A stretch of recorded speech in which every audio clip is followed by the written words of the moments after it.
بسم اللہ الرحمن الرحیم۔ السلام علیکم۔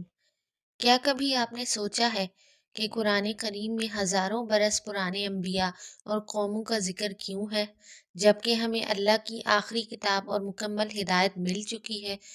پھر ان واقعات کی کیا ضرورت؟ دراصل یہ واقعات ہمیں تنبیہ کرنے اور یاد دلانے کے لیے ہیں کہ آج سے ہزاروں سال پہلے بھی شیطان وہی تھا، انسانی فطرت بھی وہی تھی اور لوگوں کے گناہ بھی وہی تھے۔ لہٰذا ان سے باز آ جاؤ تاکہ پہلی قوموں جیسا عذاب اور بربادی ہمارا مقدر نہ بنے۔ سورہ نوح کی تلاوت کرنے سے ہر قسم کی حاجات بھی پوری ہوتی ہیں اور رنج و غم بھی دور ہوتے ہیں۔ حضرت نوح علیہ السلام، جن کو انگریز اور عیسائی اپنی زبان میں پروفٹ نوح کے نام سے جانتے ہیں، اور ان کی زندگی کی کہانی نوح زارک کے نام سے بھی مشہور ہے، اس میں ہمارے لیے بہت سے اسباق ہیں۔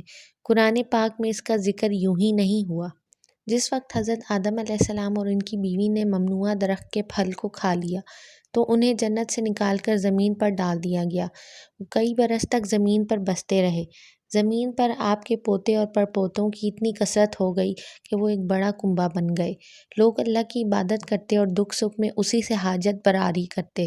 جب اللہ تعالیٰ انہیں کسی آزمائش میں ڈالتا تو وہ اللہ کو پکارتے، اور اگر ان پر کوئی انعام ہوتا تو اللہ کا شکریہ ادا کرتے۔ کئی برس تک لوگ خدا کی عبادت کرتے رہے، اللہ کے سوا وہ کسی کے سامنے سجدہ نہ کرتے تھے۔ ان لوگوں میں سے 5 آدمی نیکی اور پرہیزگاری کی وجہ سے بہت مشہور تھے۔ ان کے نام یہ تھے: ود، سواع، یغوث، یعوق اور نصر۔ لوگ ان 5 سے بڑی محبت کرتے تھے، ان کی محفلوں میں جا کر بیٹھتے اور ان کی نصیحتوں پر عمل کرتے اور اعمال و اخلاق وغیرہ میں ان کا اتباع کرتے۔ اس طرح سے ان کے دل نور ایمان سے منور ہو جاتے تھے۔ جب یہ 5 آدمی فوت ہو گئے تو لوگوں کو ان کی موت کا بہت صدمہ ہوا، ان کی جدائی کا لوگوں کو بہت غم ہوا۔ شیطان نے لوگوں کے دلوں میں یہ وسوسہ ڈالا کہ تم ان کی مورتیاں بنا کر محفلوں میں رکھا کرو اور ان مورتیوں کے نام انہی کے ناموں پر رکھو۔ چنانچہ لوگوں نے ایسا ہی کیا اور ان کی مورتیاں بنا کر نصب کر دیں۔ پھر صبح شام ان جگہوں پر جاتے جہاں پر مورتیاں نصب تھیں، اور جو لوگ ان مورتیوں سے بہت دور رہتے تھے وہ کبھی کبھار اکٹھے ہو کر وفد کی شکل میں ان کی طرف جاتے تھے۔ کچھ دن وہاں رہتے، ان سے برکت حاصل کرتے، ان جگہوں پر جا کر وہ لوگ اللہ سے بخشش مانگتے۔ اس سلسلے میں لوگ سفر کی مشقتوں کو بھی خاطر میں نہ لاتے تھے۔ جب یہ نسل ختم ہو گئی، اس کے بعد اور نسل آئی اور اس کے بعد دوسری نسلیں آئیں۔ انہوں نے ان مورتیوں کی تعظیم اس حد تک کی کہ ان کی پوجا شروع کر دی۔ اور ان لوگوں کو یہ غلط یقین ہو گیا کہ ان کے باپ دادا ان مورتیوں کی عبادت کیا کرتے تھے، مورتیوں سے اللہ کے حضور میں سفارش کرایا کرتے تھے اور ان مورتیوں کو اللہ تعالیٰ اور اپنے درمیان وسیلہ بناتے تھے۔ ان میں سے جو لوگ بوڑھے تھے ان کے لیے سفر دشوار تھا، وہ آ جا نہیں سکتے تھے، لہٰذا انہوں نے انہی جیسی مورتیاں تیار کرائیں اور اپنے شہروں میں رکھ دیں۔ وہ ان کی اسی طرح تعظیم بجا لاتے اور سفارش کراتے جس طرح پہلی مورتیوں سے کراتے تھے۔ پھر رفتہ رفتہ لوگ اس بات کو بھول گئے کہ یہ مورتیاں 5 نیک مردوں کی تھیں۔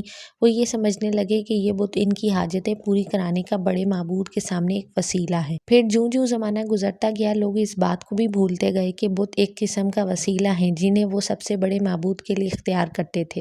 وہ یہ سمجھ بیٹھے کہ جن معبودوں کی ہم عبادت لازم سمجھتے ہیں وہ یہی بت ہے۔ پھر انہوں نے بتوں ہی کو سجدہ کرنا شروع کر دیا۔ وہ اپنے رب کو بھول بیٹھے۔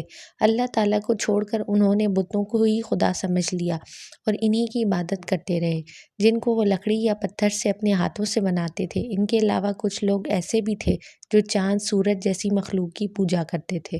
اسی طرح کا ان کا بھی اعتقاد تھا اور اسی قسم کے ان کے بھی خدا تھے۔ سخت پتھر، گونگی مورتیاں یا اسی طرح کی اور چیزیں جو نہ دیکھ سکتی تھی، نہ سن سکتی تھی، نہ سمجھ سکتی تھی اور نہ نفع نقصان پہنچا سکتی تھی، ان کی معبود تھیں۔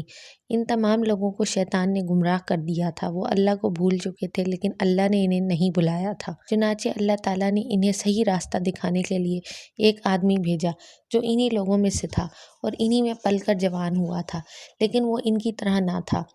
اس نے غربت اور تنگ دستی کے عالم میں زندگی بسر کی مگر ہر قسم کی برائیوں سے پاک صاف رہا۔ اللہ تعالیٰ نے اسے اس قوم کی برائیوں اور گناہوں سے اس کو محفوظ رکھا، اسے ان لوگوں کے بتوں اور ان کی پوجا سے دور رکھا، شرک سے بچایا، اسے اچھی عادتیں بخشی، تمام قوم پر فضیلت بخشی اور نبوت عطا کی۔ اس نے اللہ کے راستے میں بڑی مصیبتیں، سختیاں اور دکھ درد اٹھائے اور صبر سے ان تمام مشکلات اور دشواریوں کو برداشت کیا۔ حضرت نوح علیہ السلام رات کے وقت اپنی قوم کے غریب، نادار قسم کے نیک آدمیوں کے پاس گئے تاکہ ان کو اللہ کی عبادت کی دعوت دیں اور بتوں کی پوجا چھوڑ دینے کی تلقین کریں۔ آپ ان نادار لوگوں کے پاس گئے اور انہیں جمع کر کے فرمایا، اے میری قوم، اللہ تعالیٰ نے مجھے تمہیں صحیح راستہ دکھانے کے لیے منتخب کر لیا ہے۔ تم میں سے جو مجھ پر ایمان لائے گا، میں اسے اچھے ثواب کی خوشخبری دیتا ہوں، اور جو شخص میری دعوت سے روگردانی کرے گا، میں اس سے ڈراتا ہوں کہ اللہ اسے سخت عذاب دے گا۔ اس لیے تم اللہ پر ایمان لے آؤ اور اسی کی عبادت کرو، اس کے علاوہ بتوں کی عبادت نہ کرو، کیونکہ یہ تمہیں کوئی نفع و نقصان نہیں پہنچا سکتے۔